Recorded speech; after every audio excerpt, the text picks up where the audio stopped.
What are ghosts? Are they creepy figments of an overactive imagination? Or are they manifestations of souls that cannot pass on to the next phase?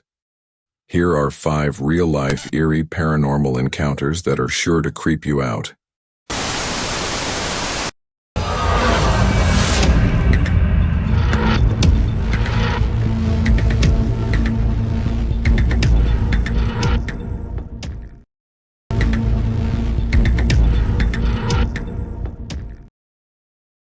Nina DeSanto was busy closing up her New Jersey hair salon one cold Saturday evening in 2001 when she spotted one of her customers standing outside the shop's window. Michael had become a good friend of hers over the years, and she knew that he'd been going through a tough time after his wife left him for his stepbrother and he lost custody of his children to boot. Nina had tried her best to cheer Michael up whenever he came to the hair salon and had even taken him for drinks a couple of times to give him a chance to talk. So when she opened the door to him that night, Michael seemed transformed and even happy. He smiled at her and said that he couldn't stay long but just wanted to stop by and thank Nina for everything she'd done for him. They chatted a bit, and then each went their own way for the evening. Early the next morning, Nina received a distressing call from a salon employee. The woman told her that Michael's body had been found the previous morning, around 9 hours before Nina had spoken to him at the salon. He had committed suicide. In today's terms, Nina had an experience with a crisis apparition, which many are convinced is the spirit of a recently deceased person who appears to close friends and family to say goodbye. There is very little scientific research to fall back on when it comes to these apparitions, but some believe that it's merely a trick of the brain.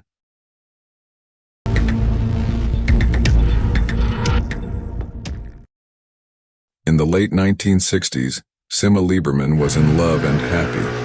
Her hippie boyfriend Johnny had proposed to her, and they were to be married soon after getting an apartment together.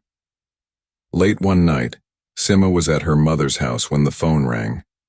Sima answered and heard Johnny on the line. He sounded rushed, like he was far away. She struggled to hear what he was saying through the loud static.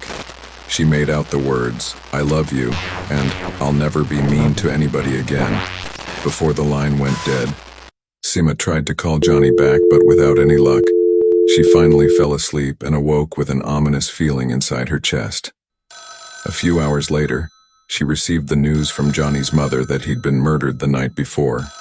Shortly before the call came through to Sima, throughout her life, Sima continued to believe that Johnny had contacted her after his death to say goodbye.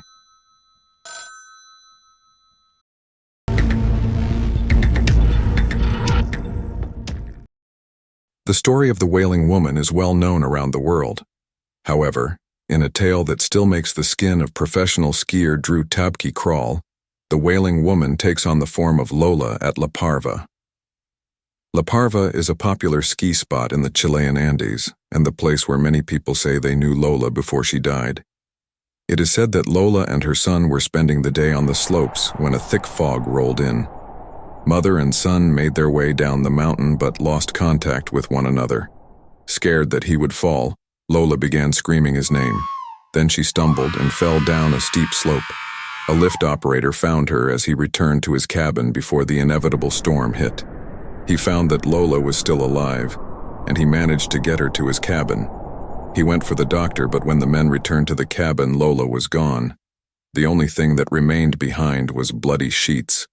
It is believed that Lola went back into the fog and ensuing storm to find her son. Neither she nor her son was ever found again. But whenever skiers, including Tabka, go near that cabin, they hear Lola wailing for her lost child.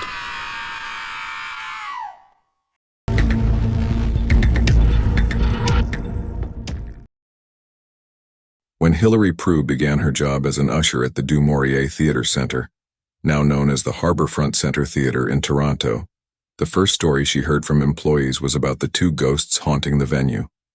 The spirits, a man and a woman dressed in period clothing, caused at least one security guard to quit after he saw them while locking up.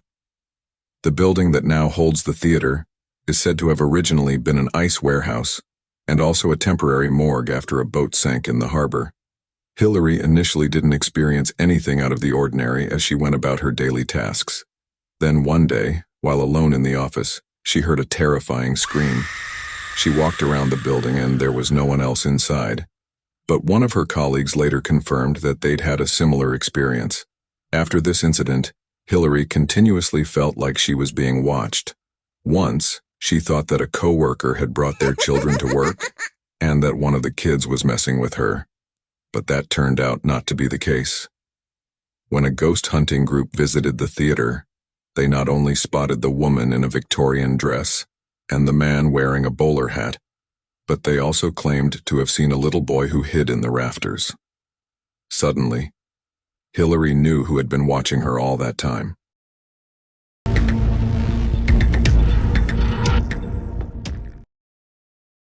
Donna Stewart had several best friends when she was 6 years old. One of them was Danny, who often came over to her house to play. On one particular morning, Donna and Danny had a play date, but it was to be cut short so that Danny could go to the hospital for scheduled surgery to have his tonsils removed. The following day, Donna was in her bedroom when Danny appeared in the doorway. He asked if they could go outside and play. Donna went to her mother to ask if she and Danny could spend some time playing outside and was confused at her mother's reaction. The woman instantly turned pale. Then she broke the news that Danny had died the day before after suffering an allergic reaction during the surgery. Donna ran back to her room, but Danny was gone. Years later, Donna joined a paranormal investigative team in Oregon. She believes that the encounter changed how she saw the concept of death. She also believes that those who die are never far away from their loved ones and appear to them during times of trouble and grief.